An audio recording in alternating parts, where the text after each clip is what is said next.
wabarakatuh. Perkenalkan, nama saya Rahanum dan di samping saya Khairiyatun Ramadhani Lubis. Di sini kami akan membahas tentang peranan tumbuhan rendah. tumbuhan tingkat rendah. Tumbuhan tingkat rendah yaitu salah satu jenis tumbuhan yang tidak pernah menghasilkan bunga. Ciri-ciri tumbuhan tingkat rendah. Yang pertama rhizoid, akar semua. Yang kedua stipe, batang semua. Yang ketiga phylloid atau daun semua. Yang keempat tidak pernah menghasilkan bunga, flowers plants. Yang kelima tingkatan perkembangan lebih rendah yang disebut juga lower plants. Bertalus sehingga disebut tumbuhan Thalcophyta. Yang ke-8 organ masih sangat sederhana dan yang ke-9 belum mempunyai jaringan pengangkutan, contoh Bryphitta dan alga. Berikut beberapa contoh tumbuhan tingkat rendah. Berikutnya tumbuhan lumut atau Bryphitta. Ciri-ciri tumbuhan lumut: tidak mempunyai akar, batang, dan daun sejati.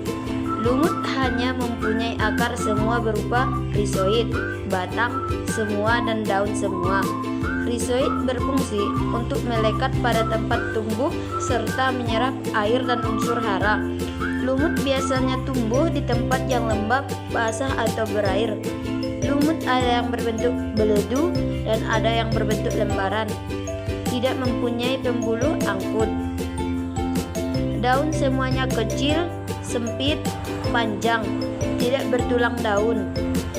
Berkembang biak secara vegetatif dengan membentuk spora dan secara generatif dengan membentuk spermatozoid dan sel telur.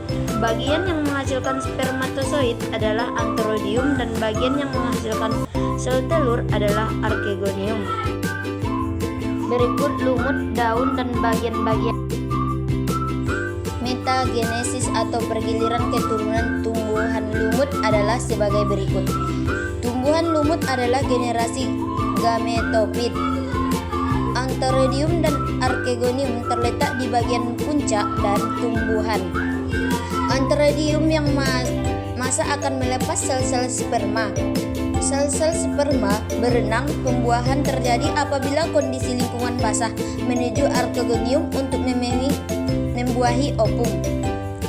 Ovum yang terbuahi akan tumbuh menjadi sporopit. Sporopit akan membentuk kapsula yang disebut sporogonium pada bagian ujung. Sporogonium masa akan melepaskan spora. Spora tumbuh menjadi suatu berkas-berkas yang disebut protonema.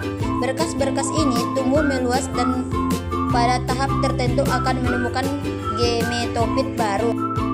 Berikut metagenesis tumbuhan lumut. Alga adalah sekelompok organisme autotrof yang tidak memiliki organ dengan perbedaan fungsi yang nyata. Alga bahkan dapat dianggap tidak memiliki organ, seperti yang dimiliki tumbuhan, akar, batang, daun, dan sebagainya. Karena itu, alga pernah digolongkan pula sebagai tumbuhan bertalus. Ciri-ciri alga: organ tubuh berupa talus berklorofil. Struktur talus uniseluler dan multiseluler, mengandung pigmen klorofil, karotenoid, dan pikobilin. Cadangan makanannya mengandung karbohidrat, lemak, dan protein. Struktur sel prokariotik dan eukariotik. Dinding sel alga ada yang tersusun dari selulosa, hemiselulosa, pektin, mukopetin, periplastik, silosin, asam alginet, asam fukositat. Bisa dilihat dengan jelas, ini contoh gambar alga. Fungsi jamur.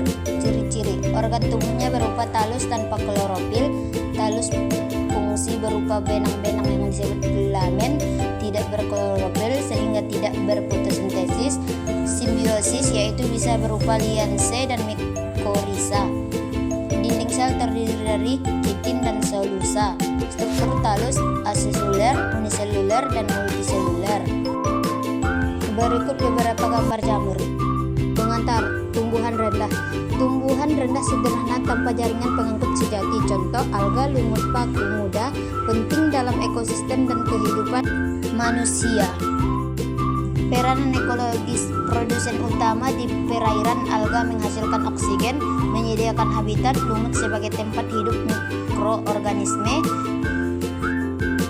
menahan erosi tanah, lumut menyerap air, bagian dari rantai makanan. Peranan ekonomi, alga merah dan coklat, agar-agar kerajinan alginiat, spirulina, suplemen kesehatan. Lumut sphagnum, media tanam dan pembalut luka.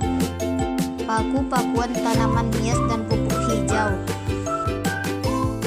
Peranan ilmiah, objek penelitian biologi, bioindikator pencemaran. Lumut sensitif terhadap populasi udara, digunakan dalam studi evolusi tumbuhan. Dampak negatif, ledakan alga. Alga belum menurunkan oksigen air. Beberapa paku dan alga mengandung racun berbahaya. Kesimpulan, tumbuhan rendah berperan penting secara ekologis, ekonomi, dan ilmiah. Walaupun sederhana, manfaatnya besar bagi kehidupan manusia dan lingkungan.